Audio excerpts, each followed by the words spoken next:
नवी मुंबई महानगरपालिकेच्या माध्यमातून तुर्भे या ठिकाणी 2200 करोड रुपयाचा वेस्ट टू एनर्जी हा प्रकल्प राबवला जातोय आणि जी कंपनी हा ठेका घेते त्याच कंपनीच्या नावावर असलेल्या मर्सिडीज मधून सभागृह नेते सागर नाईक फिरत असल्याचा आरोप शिवसेनेने केलेला आहे.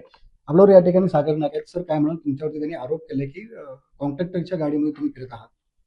पहिली गोष्ट, तुम्ही तो वेस्ट टू एनर्जी प्रोजेक्ट बोलले, हा एक प्रशासकीय काळामध्ये काढलेला एक विषय आहे. त्यावेळेस नवी मुंबई महापालिका अस्तित्वात नव्हती. त्याचबरोबर वेस्ट टू एनर्जी प्रकल्प म्हणजे वेस्ट प्रोसेसिंगला आमचा पाठिंबा आहे, पण वेस्ट टू एनर्जी प्रकल्पाला आमचा देखील विरोध त्या ठिकाणी आहे आणि वेस्ट टू एनर्जी प्रकल्प आम्ही देखील होऊ देणार नाही. त्यामुळे अशा पद्धतीचं फक्त चित्र रंगवण्यासाठी, त्यांचा काही उद्दिष्ट साध्य करण्यासाठी बिनबुडाचे आरोप हे विरोधकांच्या माध्यमातून केला जातोय. त्यांना जर काही प्रॉब्लेम असेल, तक्रार असेल, त्यांनी तक्रार नोंदवावी. काही असेल तर मी प्रशासनाला माझं उत्तर देईन. त्यांनी बघितलंय का कधी मी त्या गाडीत फिरलोय का, काय किती वेळा वापरली असेल? आता इतर कुठले राजकीय नेते कुणाच्या गाडीमध्ये फिरतात ते पण बघितलं पाहिजे.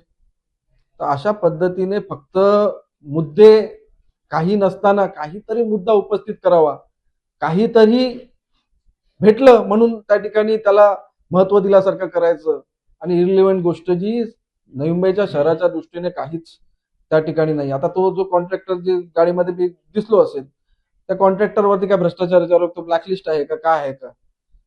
तर तशा पद्धतीने ती ती कंपनी देखील सेम नाही. त्यामुळे अशा प्रकारे मुद्दे नसलेले या शिवसेनेला नवी मुंबईमध्ये काहीतरी मुद्दा हवा, काहीतरी त्यांचं राजकारण टिकावर हवं म्हणून हे असे बिनबुडाचे आरोप त्या ठिकाणी करत आहेत. आणि या माध्यमातून जर माझं नाव वगैरे त्या ठिकाणी घेतलं तर निश्चितच मी त्यांच्या विरुद्ध मानहानीचा दावा त्या ठिकाणी त्यांच्या विरुद्ध ठोकेन.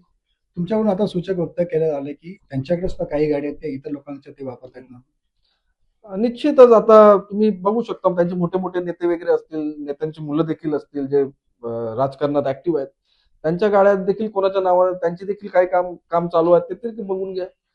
असा क्वचितच कोणी कुठल्या गाडीमध्ये दिसलो, फिरलो आणि दिसलं त्यामुळे त्या गाडीचा हक्क माझ्यावरती आहे असं सांगणं आणि असा आरोप करणं हे फक्त ते त्या टायमासाठी आहे की त्या टायमापुरती लोकांपर्यंत ती पोचवायचं आणि मुद्द्यांच्या अभ्यासपूर्वक त्यांना मांडता येत नाही.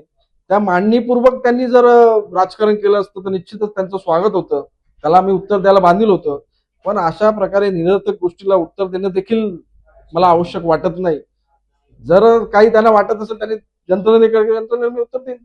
डम्पिंग ग्राउंडच्या बाजूला साधारण 1-1.5 लाख लोकसंख्या राहते. त्यांनी विरोध केलाय आणि जर तुम्ही तिथून तुर्भे डम्पिंग ग्राउंड स्थलांतर केलं नाही तर मात्र पुढच्या 15 दिवसानंतर कचरा गाड्या तिथं उतरणं बंद करू, आंदोलन करू, अशा प्रकारचा इशारा देण्यात आला. आजपासून त्या तुर्भे डम्पिंग ग्राउंड वरती कचरा टाकला जातोय का?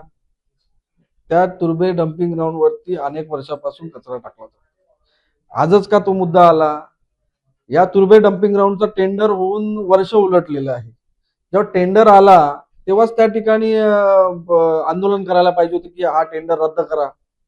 हे वगळ झाल्यानंतर मात्र कदाचित कॉन्ट्रॅक्टर वगैरे भेटला नसेल, त्यामुळे कदाचित किंवा काही आपल्या वस्तू वगैरे त्या ठिकाणी चालत असतील, त्याच्यातून जी हानी पोहोचत असेल ते साध्य करण्यासाठी कदाचित हा आंदोलन असू शकतो.